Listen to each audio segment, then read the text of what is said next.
याद रखिएगा, बहुत बड़ी संख्या में डरे हुए कस्टमर ही बहुत बड़ी बड़ी कंपनियों को चलाते हैं, उनकी रोजी रोटी कमाने का जरिया बनते हैं। भारत में आज से 20-22 साल 25 साल पहले डर के माहौल के कारण से पानी बिकना शुरू हो गया। 20-25 साल पहले पानी बिकने लगा। और वो कौन लोग पानी खरीद के पीने लगे? जो पहले से डरे हुए थे, इन्फेक्शन के नाम पे डरे हुए थे कि वाटर इन्फेक्शन के कारण से बीमारी हो जाएगी, इसलिए पानी खरीद कर पियो। तो पानी खरीद कर लोगों ने पीना शुरू कर दिया। आज फिर से इन्फेक्शन का एक माहौल, एक बड़ा सा भूत खड़ा किया जा रहा है ना, कोरोना के नाम पर। और अब हवा भी बिकने लगेगी, हवा भी बिक रही है ना। यानी 20-25 साल पहले फ्री के पानी को हमने खरीदने की आदत लगा ली और अब हम खरीद रहे हैं, अब खरीद कर ही पानी पी रहे हैं। और अब एक नई आदत की शुरुआत हो रही है, अब हवा भी खरीदो। जिसको भगवान ने फ्री में दिया अब वो भी खरीदो। अभी कुछ दिन पहले की बात है, एक जान पहचान वाले हैं, बड़े अच्छे फैमिली से हैं, तो उन्होंने अपने वाइफ को कहा कि मैं सोच रहा हूँ एक ऑक्सीजन का सिलेंडर खरीद के घर में रख लूँ क्या। यानी आप देख रहे हो क्या है, आपके ऊपर जो कोरोना का डर दिखाया जा रहा है ना, उसके पीछे ये भी एक छिपा हिडन एजेंडा है कि कम से कम अब हवा खरीदने की भी मानसिकता लोगों की बना दी जाए। वो ऑक्सीजन कंसंट्रेटर खरीद के लोग रख रहे हैं ना अभी। हाँ, रख रहे हैं शुरू। अब क्या होगा, कुछ समय के बाद क्या होगा कि जब किसी लड़के की शादी की बात चलेगी तो लड़की वाले पूछेंगे आपके घर में ऑक्सीजन सिलेंडर है ना, उसी घर में अपनी बेटी को भेजेंगे। ये भी होगा इस डर के माहौल में। जबकि मैं आपको बता रहा हूँ कि 25 साल पहले भी मैं पानी टेप का ही पीता था, टेप वाटर। चाहे मैं हरिद्वार में रहूं, चाहे ऋषिकेश में रहूं, चाहे दिल्ली में रहूं, दिल्ली का सप्लाई वाटर ही मैं पीता था। किसी गांव में रहूंगा तो वहाँ हैंडपम्प का पानी मैं पीऊँगा। अब तो कुएं आजकल नहीं है तो कुएं का पानी नहीं मिलता, नहीं तो अगर मिले तो मैं वो भी पी लूँगा। मैं नदियों का भी पानी पिया हूँ, मैं नदी का भी पानी मैं पिया हूँ, बहती धारा का पानी, है ना, आज भी पी रहा हूँ। ठीक है, मुझे कोई फ़र्क नहीं पड़ा।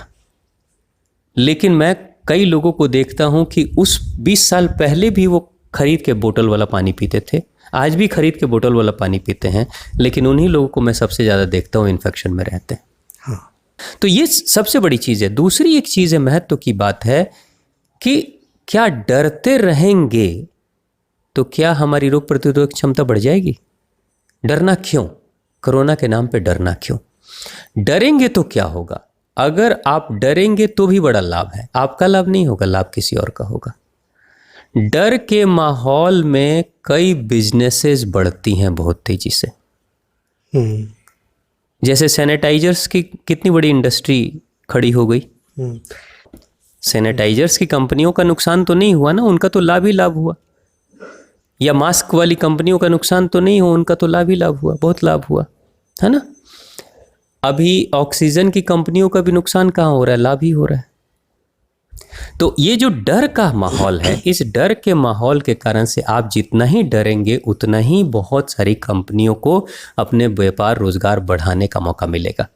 और जब डर के कारण से ही व्यापार रोजगार बढ़ रहा है तो डर की ब्रांडिंग होगी नहीं, तो डर को प्रमोट करने के लिए वो बड़े बड़े हैवी अमाउंट पैसे खर्च करेंगे ताकि और आपको डरा दिया जाए, और ताकि उनका प्रोडक्ट बिके, और उनके हॉस्पिटल चले, और उनके फार्मास्यूटिकल कंपनियां चले, और उनका प्रोडक्ट बिकना शुरू हो जाए। तो इसलिए किसी भी हालत में आप डरो मत, लेकिन डरो नहीं तो करो क्या? वो करो जिससे कि आपकी रोग प्रतिरोधक क्षमता बढ़ जाए। भाई भगवान ने तो पानी को पेड सर्विस नहीं बनाया ना, भगवान ने तो पानी फ्री में दिया है, भगवान ने हवा को फ्री में दिया है।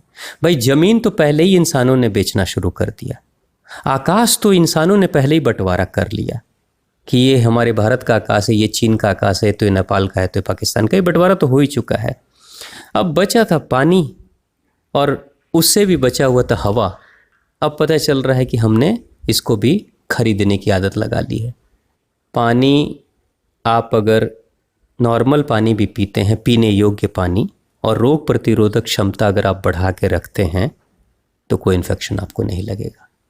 आप नॉर्मल हवा भी ले रहे हैं और रोग प्रतिरोधक क्षमता आपकी बढ़ी हुई है तो कोई प्रॉब्लम नहीं है आपके लिए। तो सबसे बड़ी चीज़ क्या है? रोग प्रतिरोधक क्षमता बढ़ाना। रोग प्रतिरोधक क्षमता बढ़ाने के लिए क्या करना? जिन चीज़ों से रोग प्रतिरोधक क्षमता घटती है वो चीज़ें हटा दो। जैसे कॉन्स्टिपेशन, जैसे अपने जीभ की गुलामी, ये बंद करो। कचरे का डब्बा मत बनाओ अपने पेट को। फिजिकल एक्सरसाइज किया करो, आलसी मत बनो। न मन करे फिर भी दौड़ो, एक्सरसाइज करो, पसीने बहाओ, ये ज़रूरी है। और थोड़ा पेड़ भी लगाओ, पेड़ वेड़ लगाओ, हवन करो। हाँ, हवन करो, और हवन करोगे तो ऑक्सीजन की मात्रा बढ़ेगी। लेकिन अब कुछ पढ़े लिखे लोग हैं, वो कहते हैं अरे हवन करने से कार्बन डाइऑक्साइड की मात्रा बढ़ती है, लकड़ियों को जलाने से कार्बन डाइऑक्साइड की मात्रा बढ़ जाती है।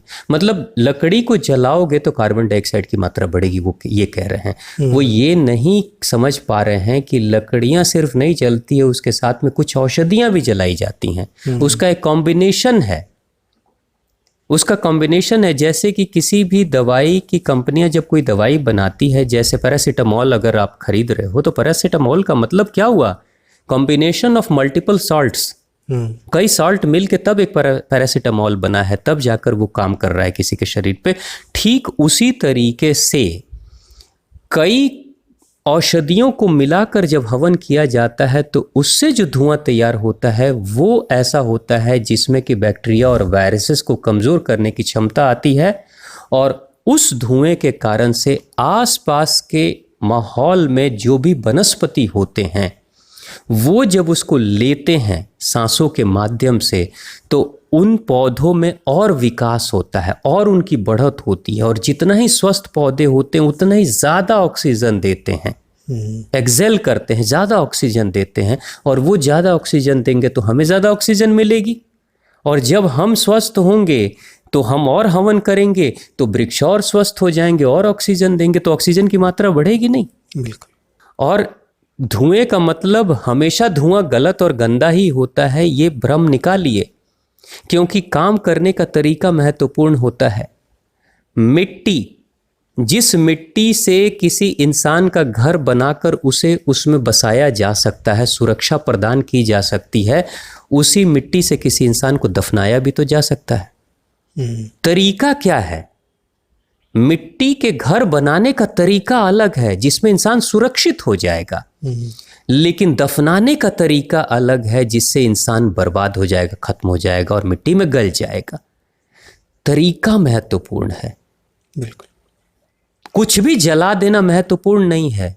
हवन में खास तरीके, खास पद्धति का इस्तेमाल करके उस धुएं का निर्माण किया जाता है जिससे कि प्राकृतिक औषधियों के रूप में वो औषधियाँ आसपास के वनस्पतियों को मिलती है, इंसानों को मिलती है वो औषधि, और उसके माध्यम से इंसान स्वस्थ होते हैं। आसपास के माहौल में कोई बैक्टीरिया, वायरसेस की बढ़त नहीं होती है और पूरी तरीके से वातावरण सैनिटाइज्ड हो जाता है। आपके घर का माहौल सैनिटाइज्ड हो जाता है।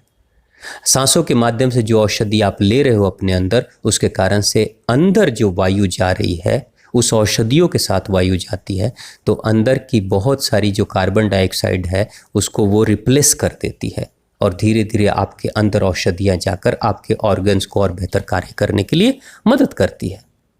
तो इसलिए इस साइंस को, इस विज्ञान को समझ कर और तब जाकर आप करिए। और अगर आपको इसके बाद भी भरोसा नहीं है तो आप कुछ दिन हवन अपने घर में कर लीजिए। हवन की सही विधि के साथ कर लीजिए, उन औषधियों के साथ, जैसे गौ माता के उपले हों, कंडे हो, वो आप लगा लीजिए। शुद्ध देशी घी उसमें डालिए, उसमें नारियल गोला जो आता है वो आप उसका इस्तेमाल करिए। जौ है, तिल है, या फिर लोबान है, गूगल है, ये सब इस्तेमाल करिए। नीम की लकड़ी है, आम की लकड़ी है, धूप है, ये सब आप इस्तेमाल करके देखिए। उसमें तिल का तेल है वो डालिए, देखिए ना, गुड़ है तो वो करिए, फिर आप देखिए कि आपके घर का माहौल कैसा हो जाता है। वो तो बहुत बढ़िया होता है वाकई, है ना? ये तो प्रयोग हम लोग कर रहे हैं तो वाकई ये तो बहुत ज़बरदस्त है। तो हवन करिए। वो ऋषियों ने अगर हजारों वर्षों तक उस पर काम करके और तब जाकर उन्होंने किसी चीज़ को बनाया है, तो अंधविश्वास मत करिए, क्योंकि हर चीज़ को विज्ञान के कसौटी पे मत तौलते रहिए। विज्ञान को समझने में, अभी हवन के विज्ञान को समझने में विज्ञान को भी बहुत लंबा समय लगने वाला है। और जब विज्ञान समझेगा, उससे पहले जब वो सर्टिफिकेट अपना देगा तो पता चला उससे पहले आप हवन के उस अच्छाइयों से आप वंचित हो जाओगे।